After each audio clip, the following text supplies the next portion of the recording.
Race on your side, 빅토리. 그리고 학생이 다치지 않는 입시, 빅토리. 안녕하십니까? 빅토리 입시랩 이우승 대표입니다. 오늘은 하다스터디의 예쌤과 위쌤 모시고 3월 학평에 대해서 이야기를 해보고 우리가 그래서 지금 어떻게 준비를 해야 될지 한번 같이 이야기해 보도록 하겠습니다. 그럼 구독, 좋아요, 그리고 합격 출발해 보도록 하겠습니다. 자, 이제 시험이 끝났어요. 그리고 이제 오늘은 그 시험 다음 날이고요. 그래서 이제 국어 이제 최고점과 1등급의 표점과 100분위, 그리고 수학의 표준 점수와 100분위 이렇게 나오게 되었는데, 요번에 국어 난이도 어떻게 보셨습니까? 일단 작년 수능보다는 조금 어려워졌다라고 생각을 하시면 돼요. 이제 고3 친구들 중에는 약간 연습을 해보기 위해서 작년 수능을 좀 풀어본 친구들이 있을 텐데 그 성적을 가지고 나 이 정도 등급이네? 괜찮은데? 라고 생각하는 친구들이 있었을 거예요. 근데 올해 3월 점수가 조금 그런 것들을 보정해준 점수라고 생각을 하시면 되고 평가원도 한 이 정도의 표점, 이 정도의 난이도에 좀 맞추려고 할 거예요. 물론 난이도는 이 정도에 맞추겠지만 추론형 문제가 일단 수능에서는 훨씬 좀 많기 때문에 이런 것들을 좀 연습을 해주셔야 되고, 보시면 이제 올해 3월 표점, 최고 점수, 그리고 1등급을 보시면 1등급이 132점인데 작년 수능 표준 점수 같은 경우가 126점이에요. 그래서 올해 3월 난이도가 좀 더 어려웠다, 작년 수능보다는 어려웠다라고 하는 거를 알 수 있는데요. 이 올해 3월 1등급 표점에 맞추려고 평가원이 올해 노력을 할 거예요. 작년에는 물수능이었다라는 평을 되게 많이 받잖아요. 그래서 올해 이 3월 정도의 난이도에 그래도 익숙하게 할 수 있게끔, 그리고 시간이 좀 많이 부족해서 점수가 안 나왔던 친구들 같은 경우에는 시간 연습을 좀 열심히 해보는 것이 관건일 것 같습니다. 네, 그렇습니다. 작년 같은 경우는 국어가 또 너무 쉬웠기 때문에 맞아요. 반대적으로 수학을 잘 본 친구들이 강세가 보였었던 작년 수능이었는데요. 올해 수학은 난이도 어떻게 보셨습니까? 작년 수능에 비해서는 확실히 난이도는 낮았는데 지금 재학생들이다 보니까 아직 처음 이제 모의고사를 보기도 하고 해서 점수 때는 확실히 낮아진 거는 사실인 것 같아요. 그런데 이 정도 수준에서 계속 공부를 하면 되겠지라는 생각은 조금 피해야 될 것 같습니다. 왜냐하면 지금 재수생도 들어와 있지 않은 상황이고 표점이나 이런 걸 봤을 때 최상위권은 152점, 진짜 많이 높은데 이거는 정말 잘하는 학생들은 쉬었다라는 얘기일 수도 그렇죠. 있거든요. 밑에 있는 학생들이 워낙 받쳐주는 게 없으니까 정말 100점을 맞은 학생들은 정말 많은 점수를 받아가는 것 같은데, 결론적으로 말씀드리면은 수능보단 확실히 쉬웠고 지금 점수가 안 나왔다면 조금 반성을 하고 앞으로 준비를 좀 더 철저하게 해야 되지 않을까 생각합니다. 그렇습니다. 지금 표준 점수가 작년 수능에는 145점이 나왔었는데 올해 같은 경우는 최고점이 152점이 나왔어요. 그 말은 즉슨 문제가 쉬운 친구에겐 너무 쉬웠지만 또 어려웠던 친구들에게는 너무나 어려웠었던, 즉 양극화가 많이 발생했던 수학 난이도였지 않았나라고 생각합니다. 그리고 무엇보다 국어, 수학 둘 다 아직 이제 재수생들이나 지금 수험생들이 전부 다 낀 점수가 아니기 때문에 표점이 높게 나오는 것도 있어요. 그래서 친구들이 안심하고, 뭐 1등급 맞은 친구들, 2등급 맞은 친구들 같은 경우에는 안심하고 있을 거는 아니기 때문에 그 친구들도 꼭 반드시 연습을 좀 더 해주셔야 합니다. 그러면 지금부터 국어와 수학 그리고 영어가 어떤 부분이 가장 어려웠고 앞으로 우리는 어떻게 준비를 해야 되고, 또 어머님들께서는 이런 문제 틀렸을 때는 어떤 조언을 우리 학생들에게 해줘야 될지 지금부터 하나하나 알아보도록 하겠습니다. 안녕하세요. 하나스터디 국어과 예쌤입니다. 국어에 대해서 한번 말씀을 드려보려고 하는데요. 국어는 앞으로 이렇게 공부를 좀 하셔야 할 거예요. 3월 학평 문제를 같이 보면서 얘기를 할 건데, 일단 첫 번째로 단어 찾기식 문제풀이를 금지하셔야 합니다. 일단 단어 찾기식으로 문제를 푼다라고 했을 때 작년 수능도 지금 같은 기조이긴 한데 선지를 조금 말을 바꿔서 한다거나 그런 경우가 있기 때문에 단순히 지문에서 선지의 말을 찾아가지고 본다라고 하면 틀리는 경우가 있었을 거고, 말 바꾸기 선지에 대한 연습이 좀 필요해요. 그리고 문제 요소에서 나오는 것들, 나뉘는 지점 잘 체크해주는 거, 양적 관계, 인과 체크해주는 거, 이런 것들을 좀 염두에 두고 공부를 하셔야 되고, 그리고 지문에 근거해야 되는데 자꾸 주관이 선개입되는 경우가 있어요. 그래서 친구들이 미리 이제 선지를 보고 이게 어울리겠다, 이게 안 어울리겠다라는 선개입을 하는 게 아니라 지문을 근거해서 찾으셔야 한다라고 하는 거, 그리고 시간이 오래 걸리는 부분을 체크를 해주셔야 되는데 그 부분을 한번 살펴보도록 할게요. 일단 3월 학평 문제를 좀 같이 보면 단어 찾기식 문제풀이를 왜 하지 말라고 하는지. 자, 일단 11번 문제에서 우리가 3번 선지에서 매매를 원인으로 등기 명의인 변경을 위해서 하는 등기가 기입 등기라고 되어 있는데, 이제 지문에서 등기 명기인 표시를 변경하는 걸 경정 등기로 한다라고 얘기해요. 근데 대부분 많은 친구들이 등기 명기인 변경? 이거 경정등기에서 나왔었는데 경정등기야 라고 답을 체크한 친구들이 있어요. 그런데 지금 앞에서 새롭게 발생한 등기 원인에 대한 등기를 기입등기라고 얘기를 해줬기 때문에 원인을 따라서 명의 변경을 하는 거기 때문에 이게 기입등기에 해당한다라고 하는 걸 알아주셨어야 돼요. 그래서 단어 찾기식 문제풀이를 근무를 한다라고 하는 거. 그리고 말 바꾸기 선지에 대한 연습을 좀 해주셔야 되는데, 이제 지문에는 물권 변동의 효력을 주장하지 못한다라고 하는 원칙은 대항 요건주의라고 한다라고 되어 있는데, 12번 문제 1번 선지에서 이 물권 변동의 효력이라고 하는 말을 소유권의 변동 이렇게 말을 바꿔서 얘기를 하고 있기 때문에 친구들이 이런 선지에서 지문에 있는 표현이 바꿔서 나오는 경우를 좀 연습을 하셔야 해요. 그리고 세 번째로 문제 요소, 아까 말씀드렸던 것처럼 좀 나뉘는 지점을 명확하게 찾아주셔야 되는데, 작년도 2023학년도 수능에서 채무자, 채권자를 구분해서 지문을 좀 봐줬어야 했던 부분들이 있어요. 3월 학평에서도 마찬가지 매수인, 매도인, 그리고 등기 권리자는 새롭게 권리자로 오르게 될 사람, 그러니까 매수인이 되겠죠. 그리고 등기 의무자는 원래 권리자로 돼 있던 사람, 이제 파는 사람, 매도인이 되는 건데, 친구들이 이 매수인, 매도인을 뭔가 명확하게 체킹하지 않고 나누지 않고 넘어갔다라고 하면 지문을 읽을 때도 계속 헷갈렸을 거고, 이 등기 권리자랑 등기 의무자를 구분하기가 어려웠을 거예요. 그래서 이렇게 지문에서 딱 이분법적으로 나뉘는 요소들, 채무자, 채권자, 매수인, 매도인 이런 부분들은 계속 문제에서 포인트가 되고 있기 때문에 이런 것들을 명확하게 나눌 수 있는지, 그리고 배경 지식적으로 매수인은 사는 사람, 매도인은 파는 사람 이런 것들을 기본적으로 알고 있어야 되는데, 이런 것들이 좀 약간 부대낀다라고 하면은 그런 부분에 대한 학습도 미리 해두시는 게 필요할 것 같습니다. 자, 그리고 문제 요소에서 또 보이는 이 나뉘는 지점, 용질하고 용매를 나눠서 봤었어야 되는데, 이 부분도 용질, 용매를 크게 구분하지 않고 그냥 뭔가 이런 건가 봐, 용질인가 봐 이렇게 봤던 친구들이 조금 어려워했던 부분들이 있었어요. 그리고 문제 요소에서 자주 나오는 요소 중에서 이제 비판하는 거, 만약에 이 학자의 기준으로 다른 학자의 의견을 비판한다라고 했을 때 그런 부분에서 문제 요소가 되는 것들이 있어요. 선지에서 아예 말이 안 되는 선지들도 있고, 앞에 나왔던 그 주장을 명확하게 체킹을 하고 가야 되는데, 여기에서도 이제 니은 같은 경우에는 물리적 실체가 아니다, 그리고 구체적 단위를 설정하기가 어렵다, 복제 원리가 불명확하다, 이런 니은의 입장이었고, 디귿이 니은을 반박한다라고 하면 완전 반대되는 예의가 나왔어야 돼요. 물리적 실체가 맞아 라고 한다거나 복제적 원리가 불명확하지 않아 이런 내용이 나왔어야 됐고, 선지에서는 아예 말이 안 되는 선지가 있는 반면에 이 반박이 아닌 경우도 있기 때문에 이런 부분을 체킹을 하면서 읽어주셨어야 됐고, 이것도 하나의 문제 요소라고 할 수 있어요. 그리고 양적 관계.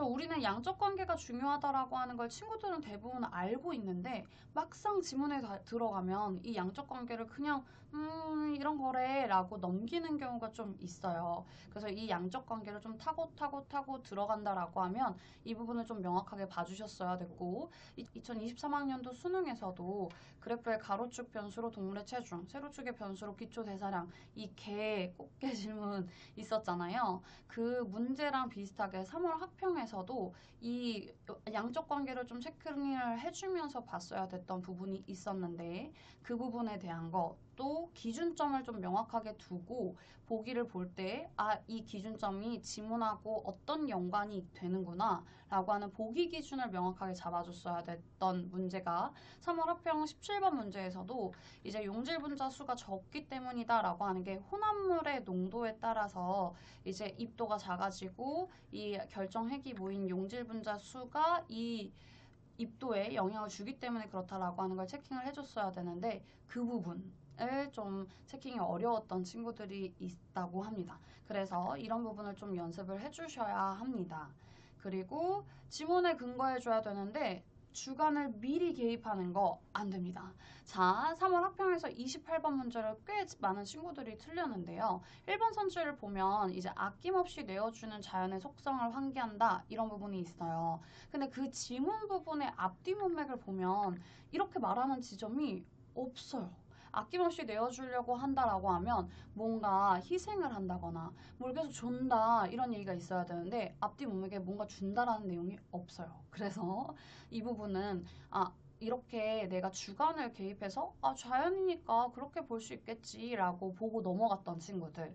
그리고 4번 선지에서 공간에 동화되지 못한다. 근데 자연 얘기를 하는데 공간하고 동화가 안 된다라고 보기 어렵지 않아? 지금 자연 쪽에 있는데?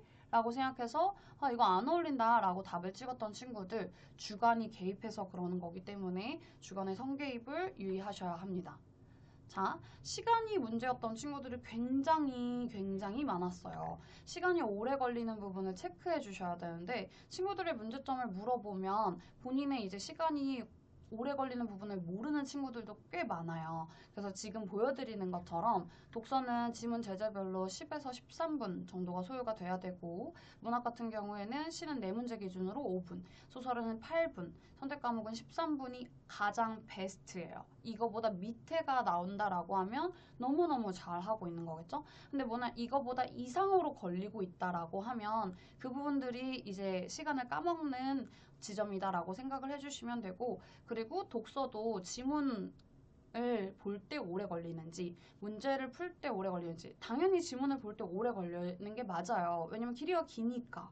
다만 지문을 꼼꼼하게 시간을 많이 들여서 읽는 친구라고 하면 문제를 풀 때 시간이 조금 적게 걸리셔야 돼요. 근데 지문을 꼼꼼하게 읽는 시간이 걸리는데도 불구하고 문제도 시간이 정말 오래 걸린다라고 하면 그거는 한번 시간이 왜 오래 걸리는지에 대한 체킹을 좀 더 꼼꼼히 분석을 해보셔야 될 것 같습니다.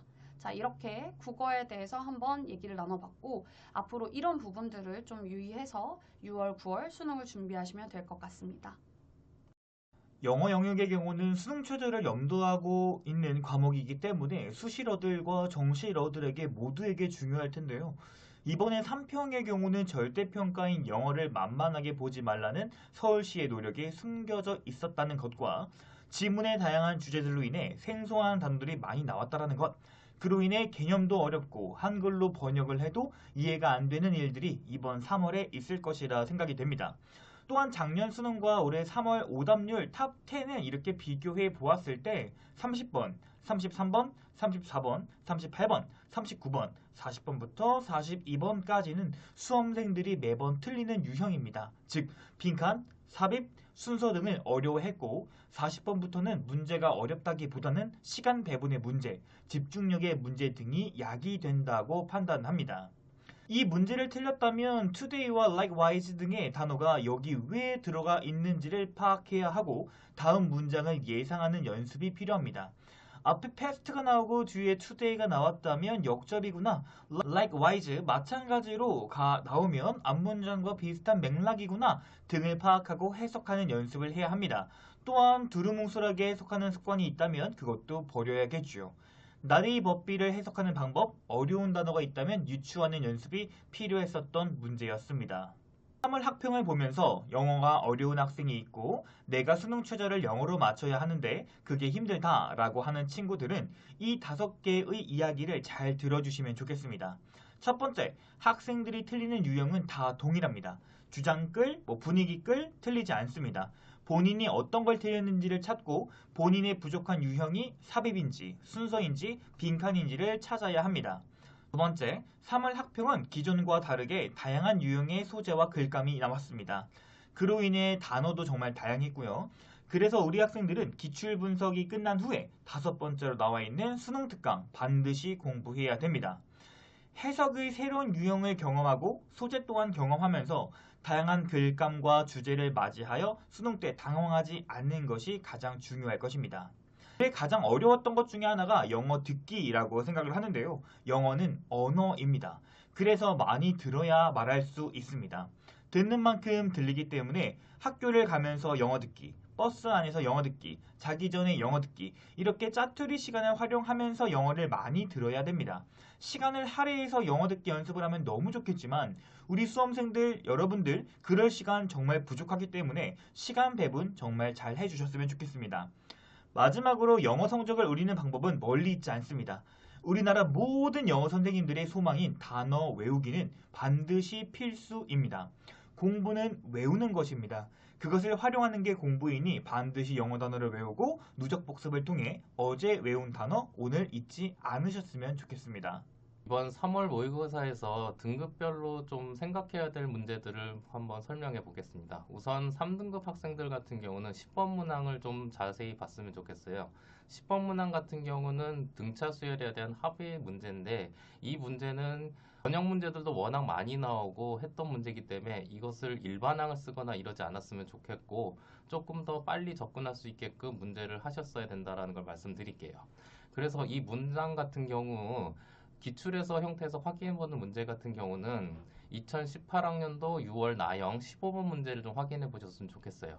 이 문제에서도 등차 수열이 세 번째 항과 여덟 번째 항을 주어져 있는데 이 문제를 갖고 합을 구하는 문제였기 때문에 요거랑 비슷한 형태라고 보실 수 있으니 기출 문제랑 지금 변형 문제들이 많이 나와 있으니까 이런 형태 문제들은 꼭 확인하시고 여기서 시간을 줄일 수 있게끔 하셔야지만이 3등급을 좀 편안하게 갈 수 있지 않을까 생각합니다. 그리고 다음은 2등급 학생들이 좀 빨리 풀거나 기본적으로 학습을 했어야 되는 문제들 같은 경우는 20번 문항이 있는데요. 20번 문항 같은 경우는 나조건에서 이 평행이동했던 함수들을 하는데 이 함수들이 0에서 연속이고 미분계수가 0인 걸 확인했다면 이 p와 마이너스 p 여기서 양의 수 p라고 돼 있기 때문에 마이너스 p랑 p에서 극값을 갖는 3차 함수라는 걸 빨리 캐치하셨어야지면 될 것 같아요. 이거를 빨리 캐치하지 않으시면은 시간적으로 많이 쓰게 되면 오늘 이번 3월 모의고사 같은 경우는 계산들이 많은 문제들이 많았기 때문에 이런 데서 시간을 줄이셨어야 되고 이런 형태 문제들은 바로바로 풀 수 있게끔 하셔야지 2등급을 안전하게 받을 수 있는 문제라고 생각합니다.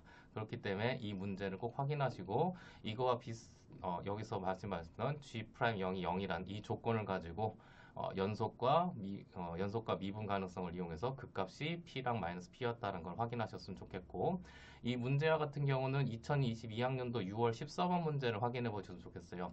이 문제는 한쪽만 평행 이동하는 형태였는데 여기서 이제 양쪽 다 평행 이동하니까 극값들을 이용했다라는 것만 확인하셨으면 좋겠고 접근할 수 있었어야지만이 2등급을 맞을 수 있었을 거다 생각합니다. 그럼 1등급 학생들 같은 경우는 저희가 15번 문항을 뽑아봤는데요. 이 문항 같은 경우는 여기서 먼저 확인해야 되는 게 학생들이 너무 이제 1항이 주어져 있고 2항을 문제 푸는데 6번째 항을 가지고 있기 때문에 얘가 추론해내는 문제라고 생각하겠지만 여기서 중요한 거는 A6항이 34란 이 짝수 형태이기 때문에 마지막 항에 있는 이 조건에서 짝수인 경우가 돼 있기 때문에 마지막 항 같은 경우는 A6항은 무조건 이 식이 쓴다라는 경우를 생각하셨어야 돼요. 왜냐하면 이걸 생각하지 않고 모든 경우를 다 따지게 되면 경우의 수가 너무 늘어나기 때문에 계산도 많아지게 되고 그렇기 때문에 시간이 많이 소요되기 때문에 이런 형태는 좀 빨리 캐치했었으면 좋겠고 너무 계산만 하려고 하지 마시고 이런 문제 할 때 여기서 좀 경우의 수를 줄여야지 시간도 확보하고 다른 문제들 특히 뭐 이번에 22번이나 기출은 솔직히 킬러 문항 같은 경우 30번 같은 경우 문제들을 접근할 수 있는 시간이 되지 않았을까 생각합니다. 자, 이렇게 해서 이제 국어랑 영어, 수학에 대해서 어려운 점들, 그리고 이제 학생들에게 어머님들께서 어떻게 전달해야 될 것들을 우리가 이제 요약해서 이야기를 한번 해봤는데요. 자, 이제 3월 달이 끝났는데 정말 이제 3월 모평은 그냥 모평일 뿐. 정말 중요한 건 6월, 9월, 그리고 더 중요한 건 수능이겠죠? 네, 그렇습니다. 그래서 학습적으로 살펴본다라고 하면 이제 국어 같은 경우에는 말씀을 드리긴 했지만 정말 기본기로 생각을 하셔야 돼요. 이걸 가지고 막 내가 수능 때까지 이런 성적이겠지라고 생각하고 절망하기보다는 내가 이 정도 기본기를 가지고 있구나. 그러면 앞으로 이런 부분이 부족하니까 이런 부분을 채워서 공부를 해야 되겠다라고 생각을 하셔야 될 것 같아요. 수학도 그렇죠? 그렇죠. 수학 같은 경우는 이제 오늘은 공통 부분에 대해서만 말씀드렸는데 선택 부분에 대해서는 워낙 범위가 좁았기 때문에 좀 공부 양이 적더라도 문제 풀기는 어렵진 않았을 것 같아요. 그렇기 때문에 이제 앞으로 나오는 6월, 9월에는 이제 선택 부분에 대해서도 학습이 많이 필요할 것 같고, 공통 부분에서는 어려운 부분, 오늘 말씀드렸던 등급별로 그 문제들을 파악을 해서 본인에 맞는 공부를 좀 했으면 좋겠습니다. 네, 그리고 이제 내신 준비가 들어가게 되잖아요. 3월 학평 끝나고 나서. 그래서 내신 준비를 좀 열심히 하셨으면 좋겠고, 고3 친구들이 항상 고민하는 게 이제 내신과 정시 비중을 어느 정도로 학습 비중을 둬야 돼요? 라고 하는 걱정을 많이 하시는데요.